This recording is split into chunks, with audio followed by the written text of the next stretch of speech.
For the introduction, we want to explore sustainable agropreneurship in Sabah through an interview with a local agricultural practitioner.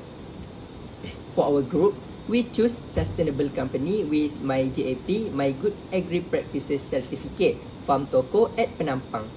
We aiming to understand sustainability principles, assess real-world practices and discuss the challenge and benefits, thereby gaining insight into potential of sustainable agropreneurship for a more sustainable agricultural future.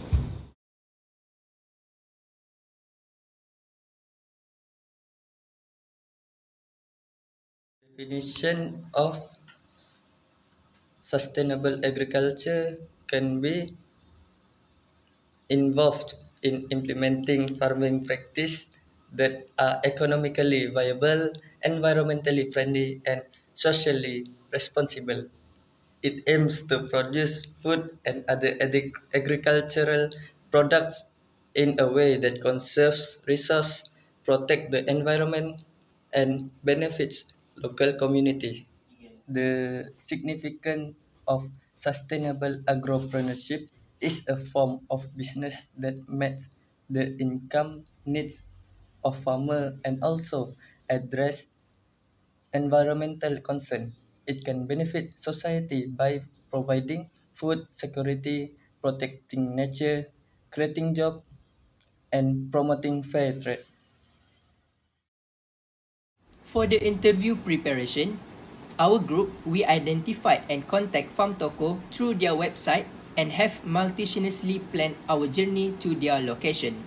We eagerly look forward to this experience, anticipating valuable insights into the realm of sustainable agropreneurship. Our team, with roles spanning from directing to question preparation, is gearing up for an insightful interview with Farm Toko, a sustainable farming company in Sabah, Malaysia. Scheduled for November 18, 2023, we choose Farm Toko, a proud holder of the MyGAP certificate, as our subject due to their commitment to sustainable agriculture. Our carefully crafted question aim to delve into Farm Toko's operation, their sustainable practices, their journey to MyGAP certification, and their views on the future of sustainable agriculture in Sabah. This is some example of sustainable agriculture that they apply at Farm Toko. Here is aeroponic.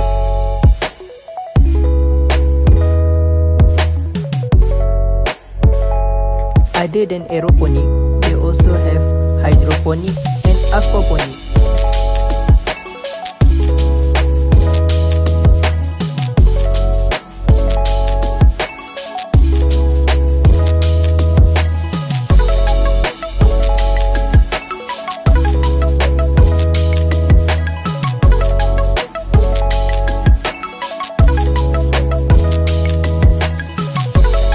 This is example use of IPM. They use a paper to attract the pest. This is aeroponic. This is example use of IoT.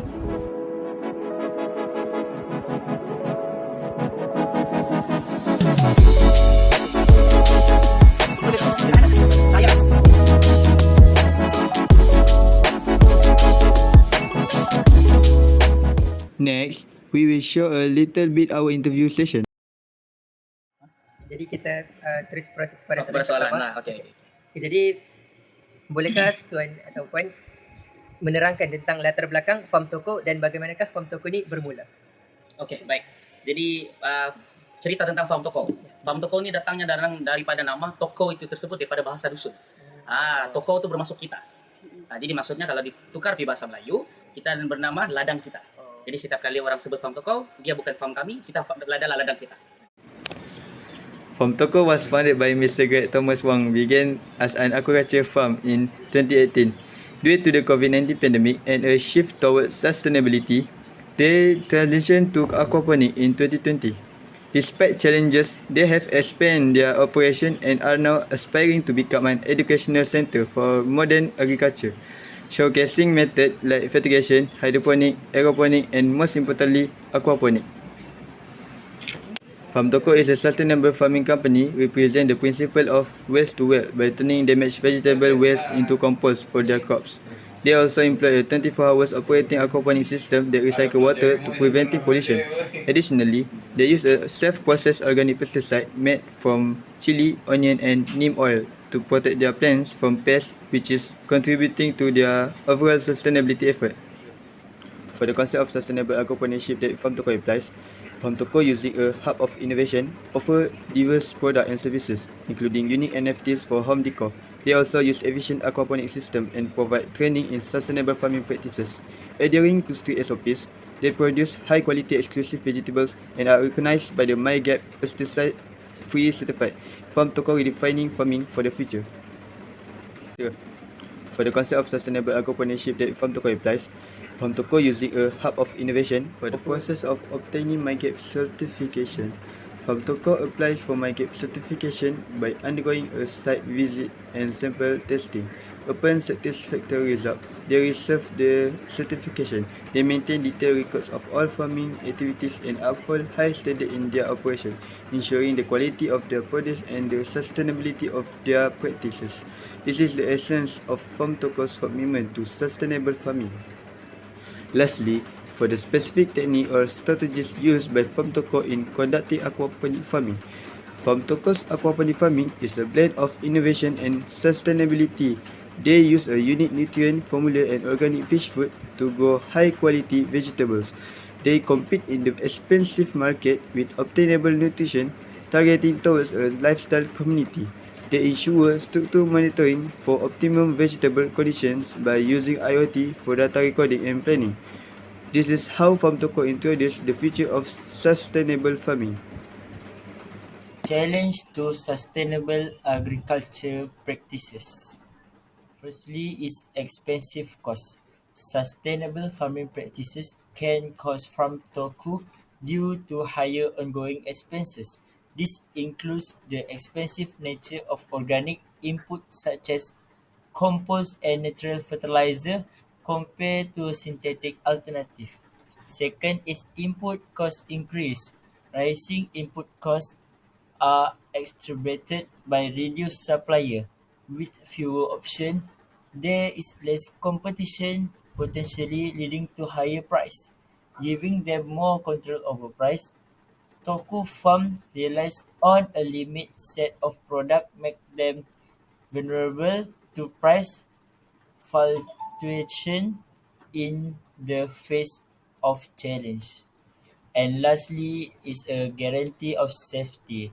The transition for conventional practices to sustainable practices may temporarily reduce toko farm yield, causing financial stress. Sustainable agriculture relying on natural inputs process the risk of the biological pollution without synthetic pesticide.